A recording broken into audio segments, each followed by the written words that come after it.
तो मैं शुभम कुमार आज पढ़ते हैं अरहर के बारे में। तो शुरू करते हैं फिर।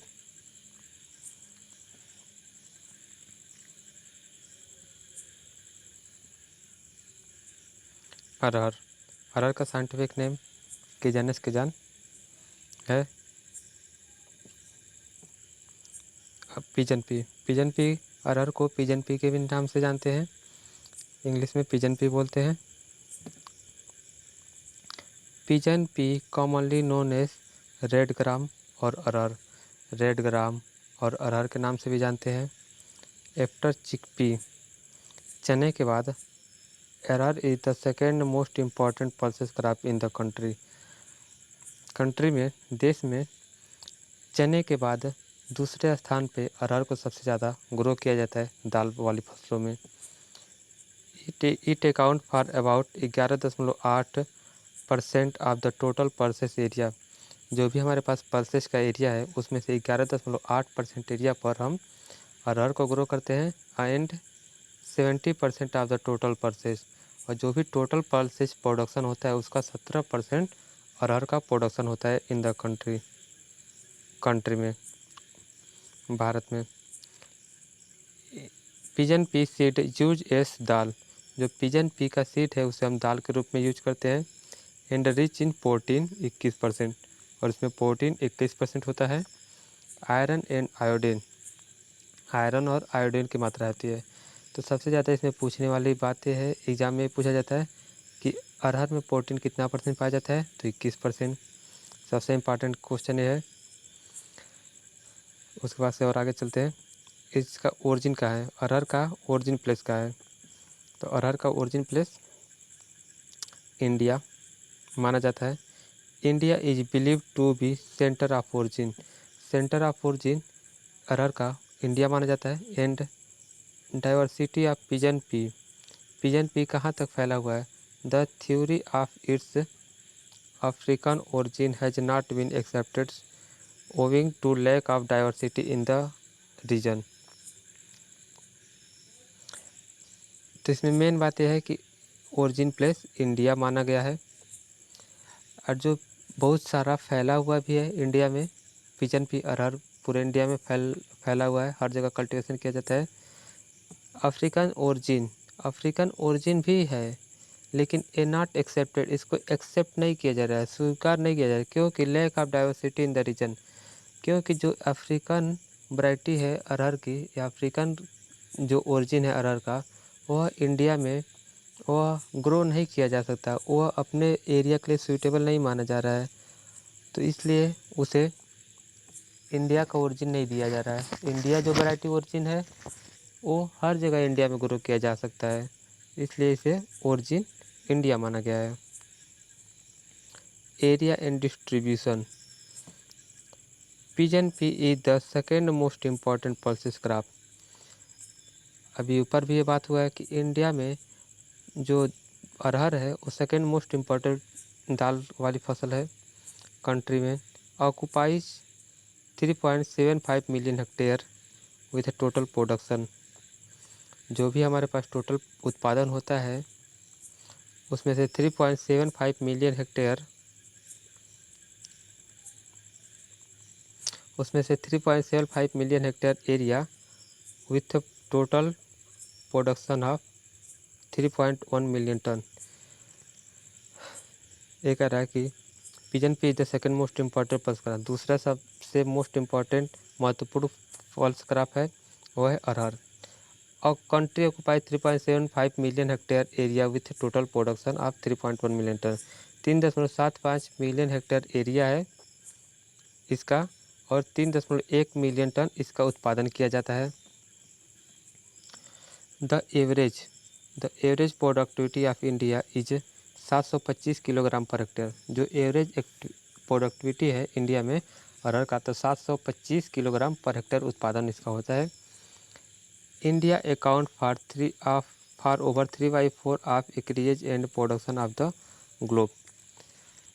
जो सबसे ज़्यादा उगाया जाता है अरहर, जितना भी वर्ल्ड में अरहर ग्रो किया जाता है उसमें से 4 भाग में से 3 भाग केवल इंडिया में उसका एरिया और प्रोडक्शन होता है। एरिया सबसे ज़्यादा इंडिया में ही है।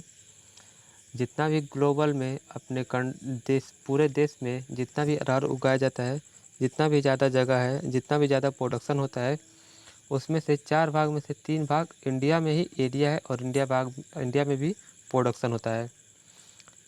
The crop is extensively grown in Maharashtra. जो अरहर ग्रो करने का सबसे ज़्यादा जगह फैला हुआ सबसे ज़्यादा महाराष्ट्र में है। फिर उसके बाद आंध्र प्रदेश में है और गुजरात में है।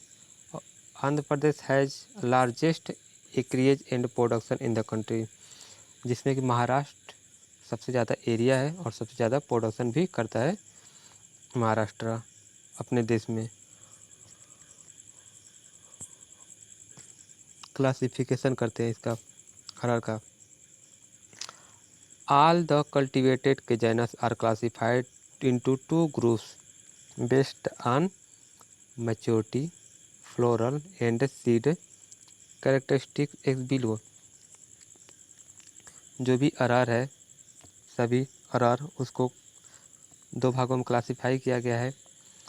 उसके मैच्योरिटी के आधार पे, मतलब कब वो परिपक्व होता है, फ्लोरल के आधार पे कैसा उसका फूल होता है, सीड के आधार पे, इन सारे गुणों के आधार पे हम क्लासिफाई किए हैं अरहर को 2 भागों में। अब देखते हैं कौन कौन सा है। पहला है केजाइनस केजान इंडिकस, इसका वैरायटी बाइकलर। इसको देखते हैं, केजाइनस केजान इंडिकस वैरायटी बाइकलर। इसके बारे में थोड़ा सा इसके कैरेक्टर के बारे में जान लेते हैं। Also known as arhar comprise most of the perennial types that. जो सभी अरहर है बना हुआ है most of the perennial type, सभी अरहर पेरेनियल प्लांट है। पेरेनियल प्लांट क्या, जो बहुवर्षीय, जो साल भर पौधा लगा ही रहे, उस पर सीड उत्पादन हो, फिर उसका सीड तोड़ लिया जाए, फिर अगले साल वही पौधा फिर ऐसे हरा भरा रहेगा, फिर अगले साल उसी पर सीड आएगा। तो इस तरह के प्लांट को पेरेनियल प्लांट कहते हैं। जो साल भर पूरे हरा भरा रहे, सूखे ना, उसे हम पेरेनियल प्लांट कहते हैं। तो अरहर भी इसी तरह का पेरेनियल प्लांट। और लेट मैच्योरिटी, उसमें लेट मैच्योरिटी भी होता है। जो बाइकलर है, वैरायटी बाइकलर, इसमें पेरेनियल प्लांट होता है या पेरेनियल नेचर का होता है, लेट मैच्योरिटी भी होता है। टाल एंड भूसी, इसका प्लांट बहुत लंबा होता है और भूसी काफ़ी फैला हुआ प्लांट होता है। पोड्स आर डार्क कलर्ड, जो इसके दाने होते हैं वो काफ़ी गाढ़े कलर के होते हैं, डार्क कलर के। And each pod has 4 to 5 seed, और प्रत्येक पोड में 4 से 5 सीड होते हैं। जो एक पोड मीन्स होता है फली।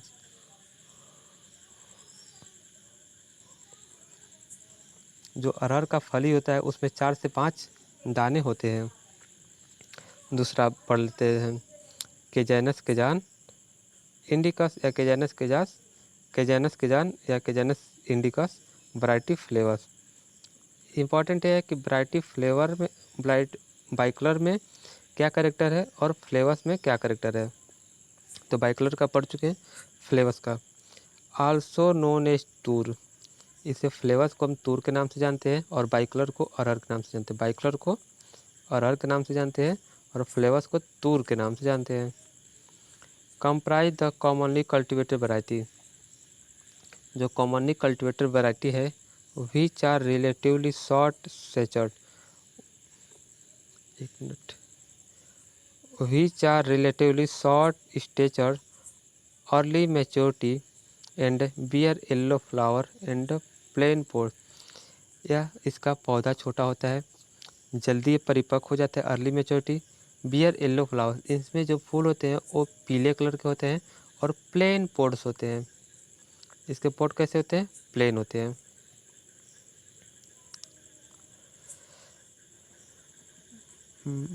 Plane pod with 2 to 3 seed, इसमें 2 से 3 बीज भी होते हैं। उसमें 4 से 5 बीज थे बाइकलर वाले में, और फ्लेवर्स वाले में 2 से 3 ही सीड है, और कम मैच्योरिटी, बहुत जल्दी परिपक्व हो जाते हैं। फिर उसके बाद से इसका जो सीड होता है प्लेन होता है, प्लांट भी छोटा होता है। ये सारे इसके करेक्टर हैं। Pods do not mature eight the time and picking, जो दाने होते हैं वो एक समय पर मैच्योर नहीं होते हैं। And picking is done at the interval of 15 to 60 days.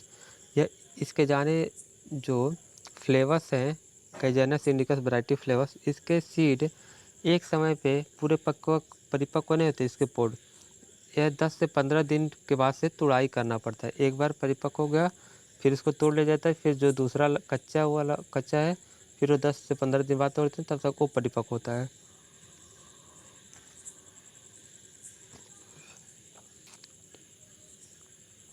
Botanical description भी देख लेते हैं इसका। पिजन पी यानी अरहर बिलोंग टू फैमिली लेगुमिनेसी। यह पिजन पी यानी अरहर लेगुमिनेसी फैमिली से बिलोंग करता है। It has a very deep root system. इसका जो रूट सिस्टम है काफ़ी डीप रूट सिस्टम है, क्योंकि टैप रूट्स जो भी डाइकॉट प्लांट होता है उसमें टैप रूट सिस्टम पाया जाता है, और वह वेरी डीप रूट सिस्टम भी होता है। Consist of a central tap root system.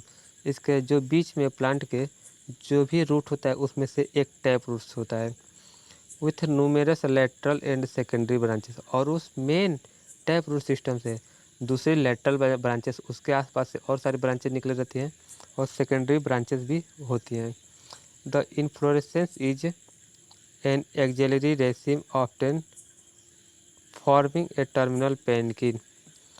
जो इसमें एक्जेलरी रेसिम होता है, जो इनका इस इन्फ्लोरेसेंस होता है वो एक्जेलरी रेसिम है, ऑफ्टन फॉर्मिंग ए टर्मिनल पेनिकिल। और वो टर्मिनल पेनिकिल पर वो उसका फॉर्मेशन होता है, वो वहाँ पे बनता है। Pigeon pea is an often cross pollinated. Pigeon pea अरहर है वो ऑफन क्रॉस पॉलिनेटेड है। ऑफन क्रॉस में कितना % पॉलिनेशन होता है, कभी एग्जाम में पूछ भी सकता है। तो 5 से 40% तक often cross pollination pigeon P में होता है। यह C3 प्लांट है, शॉर्ट डे भी प्लांट है, C3 प्लांट है, शॉर्ट डे प्लांट है, ऑफन क्रॉस पॉलिनेटेड भी है।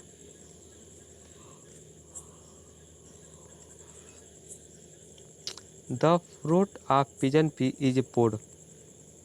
जो पिजन पी के फूड होते हैं उसे हम पोड के नाम से जानते हैं। Fruit of pigeon pea is pond.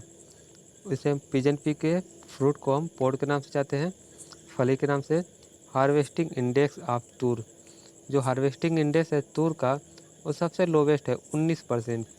Among the pulses, जो सारी हमारे पल्सेज है ना उसमें से हार्वेस्टिंग इंडेक्स सबसे कम तूर का है 19%। Climate requirement. अरहर को हम किस क्लाइमेट में ग्रो कर सकते हैं, उसके लिए कैसा इन्वायरमेंट चाहिए, कैसा टेम्परेचर चाहिए, उसके बारे में जानते हैं अब। Pigeon P grow well in warm tropical and सब ट्रॉपिकल क्लाइमेट। ये सबसे ज़्यादा इम्पॉर्टेंट है, इसके लिए वार्म ट्रॉपिकल एंड सब ट्रॉपिकल क्लाइमेट चाहिए। ये भी यहाँ से एक इम्पॉर्टेंट क्वेश्चन पूछ रहा है। The crop prefer A Fairlie moist and warm climate during the period of its vegetative growth. जब अरहर का वेजिटेटिव ग्रोथ होता है तो उस समय हमें मॉइस्चर और गर्माहट होना चाहिए। मॉइस्चर भी ज़मीन में होना चाहिए और इन्वायरमेंट में हल्का फुल्का गर्मी भी होना चाहिए। क्लाइमेट थोड़ा गर्म होना चाहिए, उसमें वेजिटेटिव ग्रोथ अच्छा होता है। तो ऐसा मौसम कब मिलता है, ऐसा मौसम हमारे यहाँ उत्तरी भारत में अगस्त सितंबर के महीने में अच्छा मिलता है। ड्यूरिंग द फ्लावरिंग के दौरान, during the flowering and ripening stage of its growth. जब इसका फ्लावरिंग होता है और राइपेनिंग होता है, जब ग्रोथ मतलब अच्छा होता है, वो मेच्योरिटी स्टेज पे आता है। It required bright sunny weather for the setting of fruit के सेटिंग के लिए काफ़ी चमकीला मौसम होना चाहिए, बादल घना नहीं होना चाहिए। It is highly susceptible to frost at the time of flowering. Flowering के समय पर खूब ज़्यादा फ्रॉस्ट नहीं होना चाहिए, कुहासे नहीं होने चाहिए। Susceptible to frost of the flowering, जब कुहासा ज़्यादा होगा तो फ्लावरिंग अच्छा नहीं होगा, उसे ससेप्टेबल हो जाता है, फ्रॉस्ट के प्रति जल्दी जी ससेप्टेबल है। Cloudy weather and excessive rainfall at flowering the damage the crop to a great extent.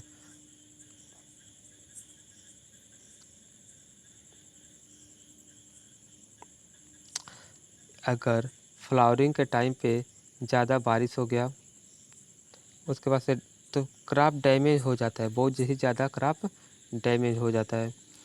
तो क्लाइमेट रिक्वायरमेंट ये बताए, इसको बताने का मतलब ये था कि इस तरह का मौसम अगर आपके यहाँ है तो आप अरहर को अच्छी तरीके से ग्रो कर सकते हैं। तो हमें भी जहाँ भी अरहर ग्रो करना होगा वहाँ पे हम देख लेंगे कि ऐसा इन्वायरमेंट है तो फिर हम ग्रो कर सकते हैं, नहीं तो फिर नहीं ग्रो करेंगे, नहीं तो हमारा प्रोडक्शन नहीं मिल पाएगा अच्छा।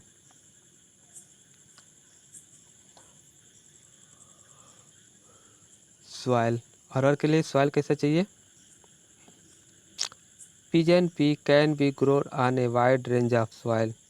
अरहर को ग्रो करने के लिए एक वाइड रेंज का सॉइल चाहिए। वाइड रेंज का मतलब ये है कि बहुत ही ज़्यादा विस्तृत सॉइल, काफ़ी लो एसिड से लेके थोड़ा सा ज़्यादा एसिड तक चल जाता है, उतना सॉइल में पीएच रहेगा तो चल जाएगा, उसमें हम ग्रो कर सकते हैं।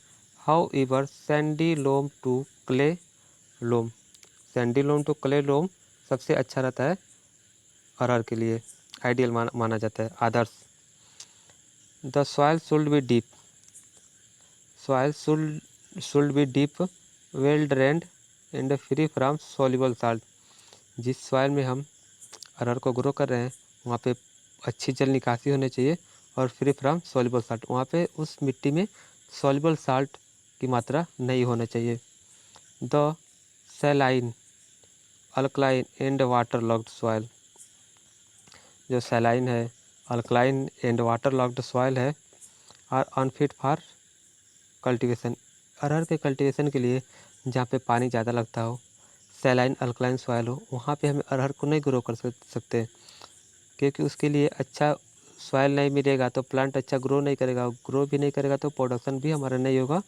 तो फिर हम क्यों वैसे जगह पे ग्रो करें? तो हमें जिस सॉइल में हमें उगाना रहता है अरहर, तो वहाँ का हमें सबसे पहली बार अगर उगा रहे हैं तो हमें वहाँ का पीएच जांच कर लेना चाहिए।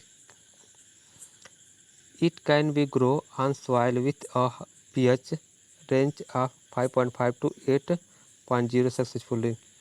जिस सॉइल में हमें ग्रो करना है अरहर, वहाँ का पीएच 5.5 से लेकर 8.0 तक होना चाहिए, तो वहाँ वह सॉइल अच्छा रहता है अरहर के ग्रो करने के लिए। वैरायटी की बात कर लेते हैं। Variety recommended for general cultivation are furnished below, नीचे दिया गया है शॉर्ट ड्यूरेशन। जो शॉर्ट ड्यूरेशन की वैरायटी है वो कौन कौन सी है? उस शॉर्ट ड्यूरेशन वैरायटी में आती है प्रभात। प्रभात सबसे फेमस वैरायटी है, एग्जाम में बहुत बार पूछा जा चुका है, तो आप प्रभात ना भूलिएगा। It is an extra early maturity, या एक्स्ट्रा अर्ली मेच्योरिटी के साथ साथ एक्स्ट्रा अर्ली मेच्योरिटी है, काफ़ी पहले हो जाता है। कितने दिन में? 110 से 120 दिन में ये अरहर हो जाता है, इसलिए इसको प्रभात वैरायटी को एक्स्ट्रा अर्ली मेच्योरिटी बोला गया है।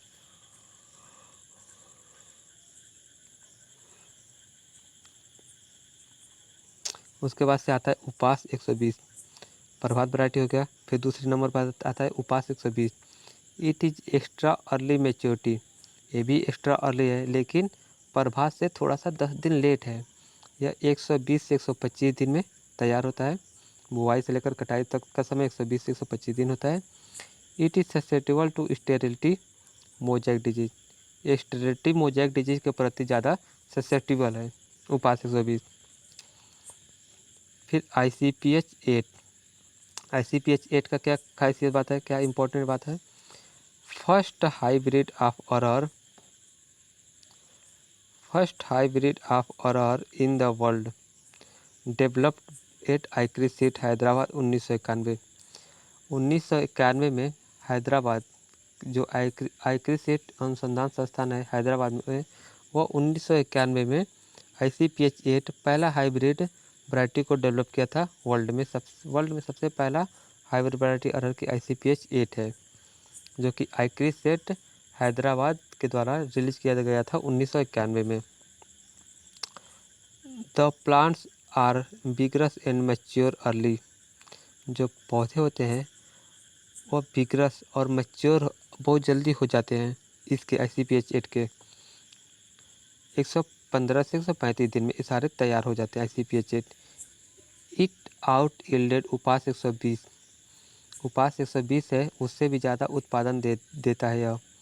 Averaging 1.78 ton per hectare, 1.78 ton per hectare इसका उत्पादन है। ICPH 8 वैरायटी का यील्ड है। Pusa 855, Pusa 855 early variety mature in 140 से 150 दिन। पूसा 855 अर्ली वैरायटी है, लेकिन 140 से 150 दिन में तैयार होता है यह। And moderately resistant to sterility mosaic, sterility mosaic के प्रति यह रेजिस्टेंट है। Stem blight and wilt, stem blight और विल्ट और स्टेरिलिटी मोजेक के प्रति ज़्यादा रेजिस्टेंट यह वैरायटी है। मॉडरेटली रेजिस्टेंट है कौन? पूसा 855। पूसा 855 कैसी वैरायटी है? मॉडरेटली रेजिस्टेंट किसके प्रति? Sterility mosaic, stem blight and wilt के प्रति। और यह कितने दिन में तैयार होती है? मैच्योर होती है 140 से 150 दिन में। मानक, पारस, जो मानक और पारस वैरायटी है मैच्योर इन 130 से 145 दिन। जो मानक और पारस वैरायटी है 130 से 145 दिन में मैच्योर होती है। PPH 4 और ICPL 87 मैच्योर इन 140 से 145 दिन में। जो PPH 4 ICPL 87 मैच्योर इन 140 से 145 दिन में तैयार होती है। तो इसमें सबसे ज़्यादा इम्पॉर्टेंट वैरायटी है उपास, प्रभात, ICPH 8 बस, और मानक, पारस। यही 4-5 वैरायटी अरहर की सबसे इम्पॉर्टेंट है। मीडियम ड्यूरेशन की, अब मीडियम ड्यूरेशन की वैरायटी देखते हैं जो कि 150 से 180 दिन में तैयार हो जाती है। मीडियम वैरायटी जिसमें आते हैं BDN 1, BDN 2, पूसा अगेती, लक्ष्मी। BDN 1, BDN 2, पूसा अगेती, लक्ष्मी, ये मीडियम ड्यूरेशन की वैरायटी है अरहर की। मुक्ता C11 विल्ट रेजिस्टेंट वैरायटी है। मुक्ता और C11 विल्ट रेजिस्टेंट वैरायटी है अरहर की।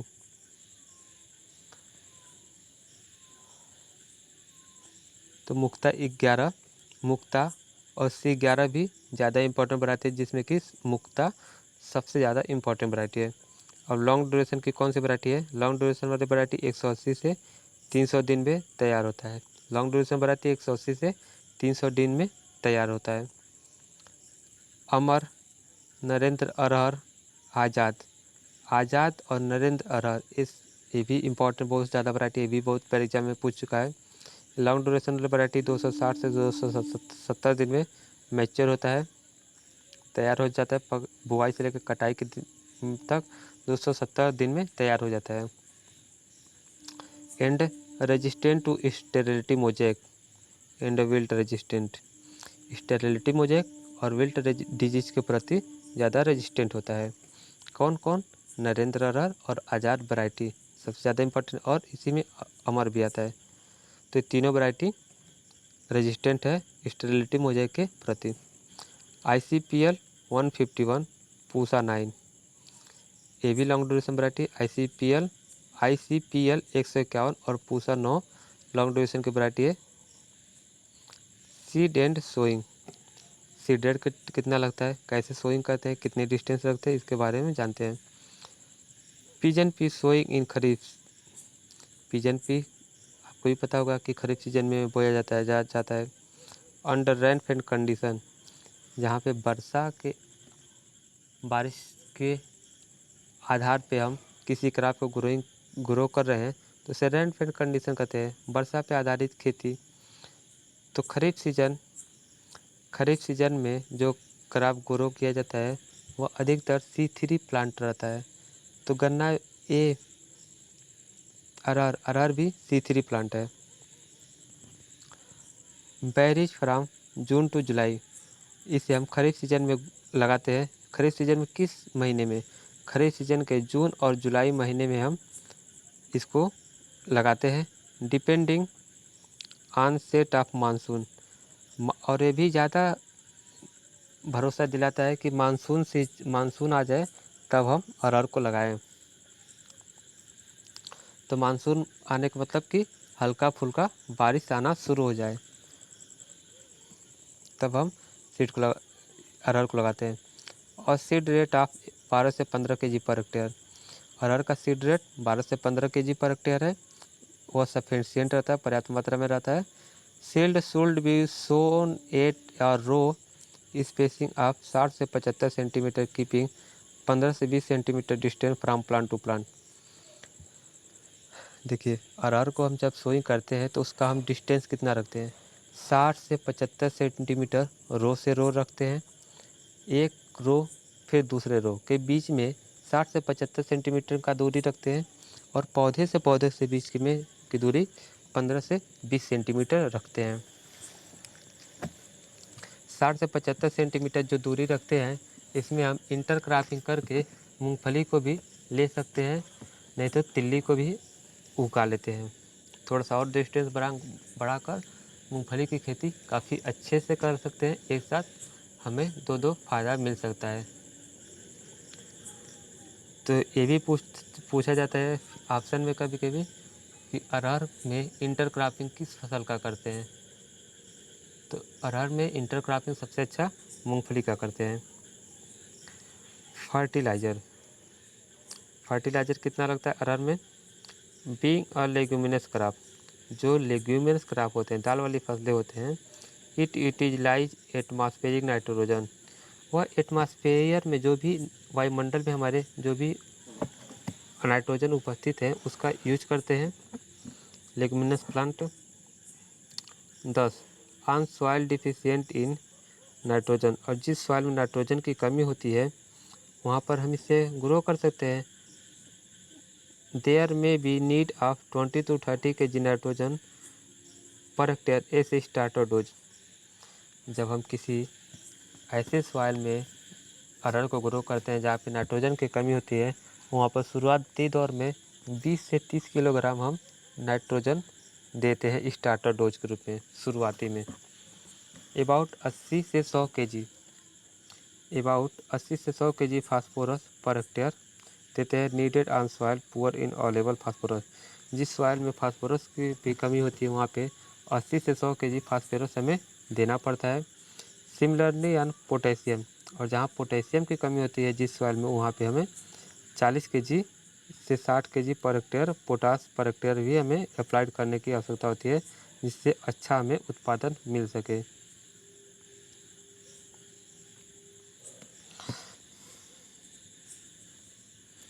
अब वाटर मैनेजमेंट कैसे करते हैं।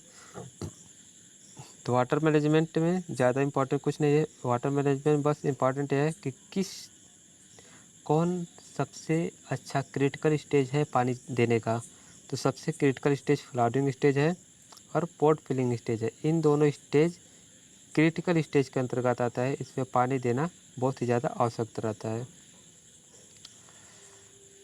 Being a deep rooted crop, और डीप रूटेड क्रॉप है, इट टॉलरेंट हाई ड्रॉथ, बहुत ज़्यादा यह सूखे को भी सहन कर लेता है। There is no need of irrigation, इसे पानी देने की आवश्यकता नहीं होती, लेकिन but case of prolong drought, अगर लंबे समय तक सूखा पड़ा रह गया, प्रोलॉन्ग ड्रॉट काफ़ी लंबे समय तक सूखा पड़ गया, तो irrigation at flowering and pod filling stage, उस समय हमें फ्लावरिंग पे और पोट फिलिंग स्टेज पर हमें इरिगेशन देना ज़रूरी होता है। इज हाईली रिवार्डिंग, जिससे हमें अच्छा उत्पादन मिल जाता है। यील्ड, इसका उत्पादन कितना होता है। पिजन पी में भी यील्ड अबाउट 20 से 25 quintal of grain per hectare, अरहर से हमें 20 से 25 कुंटल पर हेक्टेयर उत्पादन मिल जाता है।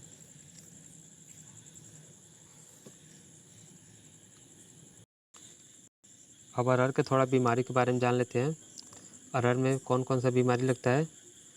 पहला हो गया फ्यूजेरियम,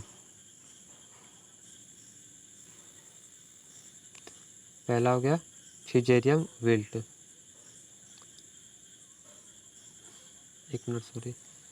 फ्यूजेरियम विल्ट पहला बीमारी है, फ्यूजेरियम विल्ट। यह कौन काज करता है इस बीमारी, फ्यूजेरियम विल्ट का कारण कौन होता है। फ्यूजेरियम ऑक्सीस्पोरियम फ्यूजेरियम विल्ट का कारक होता है। उदम। Most destructive soil borne fungal disease, जो फ्यूजेरियम विल्ट है, फ्यूजेरियम एक्सिस्पोरियम काज करता है, इस बीमारी को कारण बनता है, वो most destructive soil borne fungal disease है। यह सॉइल बोर्न फंगल डिजीज है। तो एग्जाम में बस यही पूछेगा इससे ज़्यादा इस फ्यूजेरियम विल्ट का। फ्यूजेरियम विल्ट को कौन करता है? फ्यूजेरियम ऑक्सीस्पोरियम, इसका कारक होता है। पहला बात ये पूछ सकता है। दूसरा बात, यह सॉइल बोर्न डिजीज है कि कैसा डिजीज है, और फंगल है, बैक्टीरियल है, वायरल डिजीज है। तो इसमें फंगल डिजीज है, सॉइल बोर्न डिजीज है, इसका कारक है fusarium oxysporum. Leaves initially pale, lose their turgidity, drop down and finally result in large scale withering। इसमें क्या होता है? पत्ती पेल कलर का हो जाता है, लूज देयर टर्जिडिटी, अपनी टर्जिडिटी को खो देती है, सूखा पड़ जाता है, drop fall and finally result in large scale withering, और इसके पत्ते सारे सूख के झड़ जाते हैं। इसकी यही पहचान है फ्यूजेरियम विल्ट का। ग्रेजुअल और sudden wilting from bottom to top is observe. जब इसका विल्टिंग होता है अरहर का, तो बहुत ज़्यादा तेज़ी से या धीरे धीरे इसके सारे विल्टिंग होता है, जिसका top to bottom to top, नीचे से ऊपर की तरफ पौधे सूखते हैं और सारे इसके पत्ती गिर जाते हैं। इंटायर प्लांट विल्ट और dies within a few days. कुछ ही दिनों के अंदर यह पौधे, जो बीमारी का कारण होता है फ्यूजेरियम, इस फ्यूजेरियम बीमारी में 1 हफ्ते के अंदर पौधे सूख जाते हैं। Dark streak are seen when the bark of stem below the soil level and tap root are remove. जब हम बार्क को जब ऐसे प्लांट डिजीज प्लांट हो जाते हैं, सूख जाते हैं, तो उसमें कारण पता करने के लिए हम क्या करते हैं? उस प्लांट को उखाड़ते हैं, उसके बार्क को हटाते हैं, स्टेम से बार्क को हटाते हैं और देखते हैं, तो वहाँ पे सॉइल लेवल, जो सॉइल और रूट का लेवल होता है, वहाँ पे जो स्टेम है उसको देखते हैं। तो टैप रूट सिस्टम को डार्क स्टिक आर सीन। जो स्टिक होता है, उसके पौधे होते हैं, स्टेम होते हैं, उस पर डार्क सीन बना रहता है, स्ट्रिकेस, उस पर गाढ़े कलर के दिखाई देते हैं बार्क ऑफ स्टेम। स्टेम के बार्क जो ज़मीन के अंदर रहते हैं वह काफ़ी गाढ़े कलर में दिखाई देते हैं सॉइल लेवल पर। और टैप रूट आर रिमूव, और जो टैप रूट होते हैं वह रिमूव हो जाते हैं, वो सड़ जाते हैं, गल जाते हैं, ज़मीन में ही रह जाते हैं। इसका मैनेजमेंट, इस फ्यूजेरियम विल्ट को मैनेजमेंट कैसे करते हैं? नो केमिकल कंट्रोल, इसके लिए कोई केमिकल कंट्रोल नहीं है इफ़ेक्टिव। फ्यूजेरियम विल्ट के लिए कोई भी इफ़ेक्टिव केमिकल नहीं है। फॉलो मिक्स्ड क्रॉपिंग, इस फ्यूजेरियम विल्ट को हटाने के लिए हम मिक्स क्रॉपिंग करें तो हम बचा सकते हैं। अरहर के साथ टोबैको को लगाते हैं, या अरहर के साथ सोरगम क्रॉप को लगा दें, या क्रॉप रोटेशन विथ सोरगम और टोबैको, और क्रॉप रोटेशन करके बुआई करें, तब हम इस अरहर को बचा सकते हैं। सॉइल अमेंडमेंट, सॉइल अमेंडमेंट का कौन सा यूज करते हैं? किस सॉइल अमेंडमेंट का यूज करते हैं? With green manuring and use Neem cake 150 kg per hectare. इसके लिए कोई केमिकल नहीं है, कोई इफेक्टिव केमिकल नहीं है, तो इसको हम क्रॉप रोटेशन करके, मिक्स क्रॉपिंग करके हम कुछ हद तक बचा सकते हैं। और सॉइल अमेंडमेंट, सॉइल सुधारक डाल के भी कुछ इसको बचा सकते हैं। तो सॉइल सुधारक में क्या डालेंगे? ग्रीन मैन्योरिंग डाल सकते हैं, ग्रीन मैन्योर फील्ड में डाल सकते हैं। नीम के का भी यूज कर सकते हैं 150 kg पर हेक्टेयर।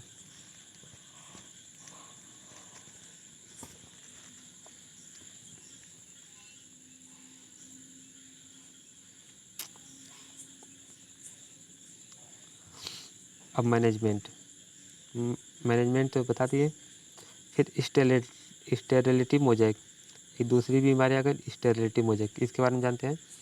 इसको जो इस बीमारी का स्टेरिलिटी मोज़ेक का जो कारक होता है वो है pigeon P pigeon P sterility mosaic virus. Pigeon P sterility mosaic virus का स्टेरिलिटी मोज़ेक का कारण बनता है। इसको vector of sterility mosaic. Sterility mosaic का वेक्टर कौन है? स्टेरिलिटी मोज़ेक को फैलाता कौन है? तो यह एग्जाम में पूछ चुका है। इरियोफाइड माइट। इरियोफाइड माइट है जिसे एकेरिया कैज़ेनी, एकेरिया कैज़ेनी इसका साइंटिफिक नेम है। तो यह सबसे ज़्यादा वेक्टर का काम करता है स्टेरिलिटी मोज़ेक के। प्लांट बिकम लाइट ग्रीनिश भूसी। जब स्टेरिलिटी मोज़ेक लग जाता है प्लांट में तो प्लांट हल्का हरे कलर का हो जाता है। भूसी, भूसी मतलब कि बहुत ज़्यादा फैला हुआ प्लांट हो जाता है। नो फ्लावर एंड फ्रूट, और फ्लावर और फ्रूट भी उस पौधे पर नहीं आते हैं, और हल्के ग्रीन कलर का और काफ़ी झाड़ूनुमा फैला हुआ प्लांट हो जाता है। It renders the plant sterile by inhibiting flower formation. ये इंपॉर्टेंट नहीं है, छोड़िए। Due to viral infection the plant grow luxuriantly and the disease is called green plague. इसमें बस यही इंपॉर्टेंट है कि ग्रीन प्लेग डिजीज किस क्रॉप में लगता है, तो वह लगता है अरहर में। मैं ऐसा कुछ भी नहीं पढ़ाना चाहता जो आपके एग्ज़ाम से रिलेटिव नहीं हो। मैं हमेशा बताते चल रहा हूँ कि कौन सा क्वेश्चन इसमें इम्पॉर्टेंट है, कौन सा ज़्यादा इम्पॉर्टेंट नहीं है। तो फालतू चीज़ें पढ़ाने से कोई फ़ायदा नहीं, जो एग्ज़ाम से रिलेटेड है उसी पे चर्चा किया जाए। Management, roguing of perennial and self growing plant. जो roguing of perennial and self growing plant only ICPL 151 is resistant in early maturity. इसमें हम मैनेजमेंट करने के लिए, स्टेरिलिटी मोज़ेक करने के लिए क्या कर सकते हैं? रोगेगिंग पेरेनियल, जैसे कि हमने अरहर की एक वैरायटी कोई उगाई। मान लीजिए कि उपासको वैरायटी हम ग्रो कर रहे हैं, उपास वैरायटी हमारी उग रही है। उसके साथ पता चला कि 2-4 पौधे उसी में प्रभात वैरायटी भी जम गया है।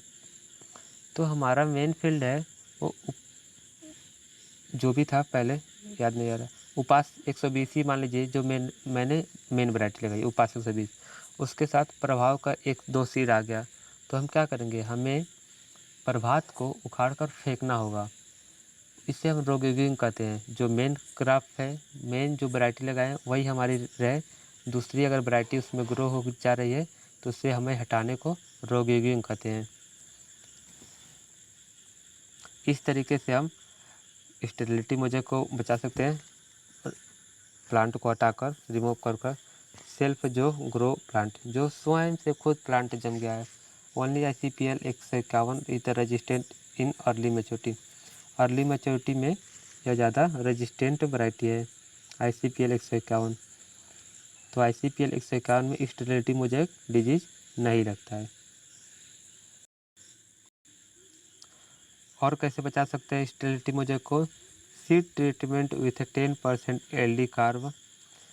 जब हम सीड सोइंग कर रहे हैं अरहर का, तो उस समय हम सीड ट्रीटमेंट कर सकते हैं। सीड को शोधित कैसे कर सकते हैं, किसके साथ?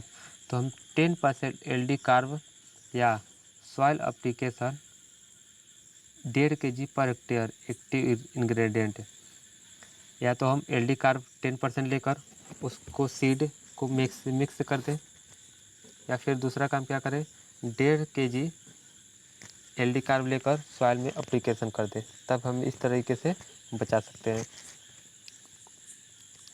फिर फाइटोप्थोरा स्टेम ब्लाइट। जो फाइटोप्थोरा स्टेम ब्लाइट है उसके बारे में कुछ जान लेते हैं। फाइटोप्थोरा स्टेम ब्लाइट का जो काज करता है उसका क्या नाम है? फाइटोप्थोरा स्टेम ब्लाइट का साइंटिफिक नेम है फाइटोप्थोरा ड्रेचली।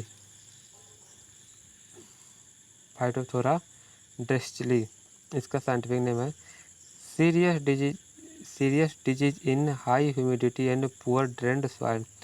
जब हाई ह्यूमिडिटी, बहुत ज़्यादा ह्यूमिडिटी हो जाता है, और पुअरली ड्रेन सॉइल, जहाँ पे पानी निकासी की व्यवस्था नहीं रहती है, वहाँ पे फाइटोप्थोरा स्टेम ब्लाइट डिजीज लगता है। यह short duration variety are more severe.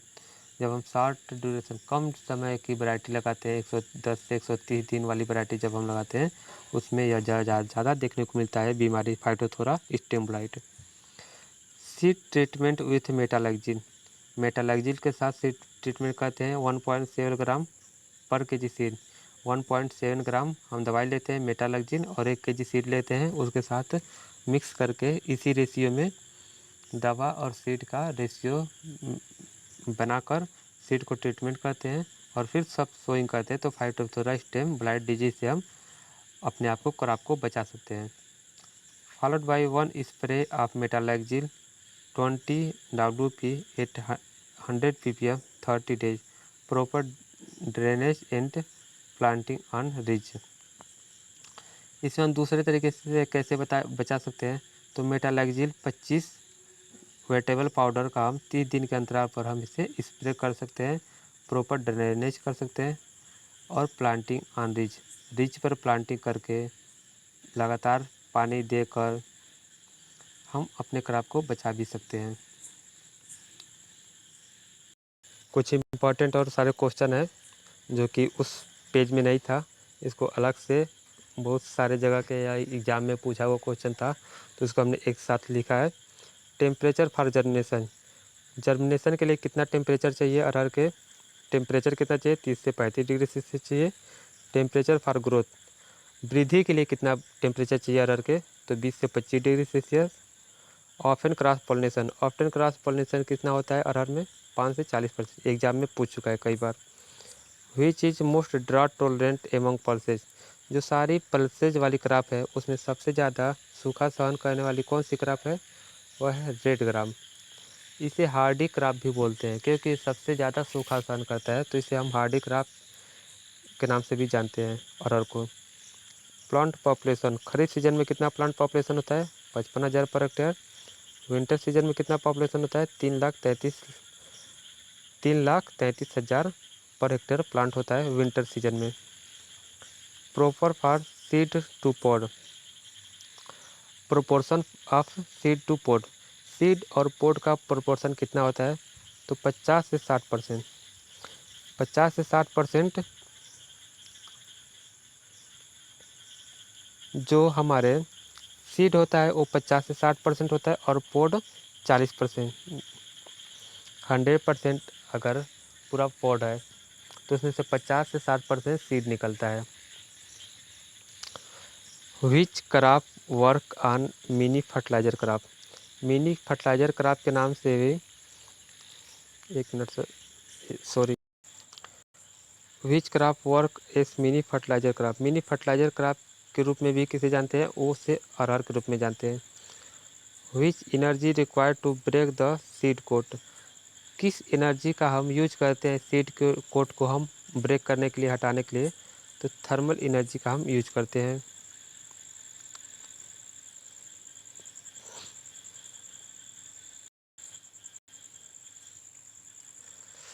Which energy required to break the seed coat, तो थर्मल एनर्जी का यूज करते हैं। सीड आर रिच इन, कौन सीड में कौन सा क्या अधिक मात्रा में होता है, तो अरहर के सीड में आयरन और आयोडीन की मात्रा अधिक होता है और प्रोटीन 21% होता है।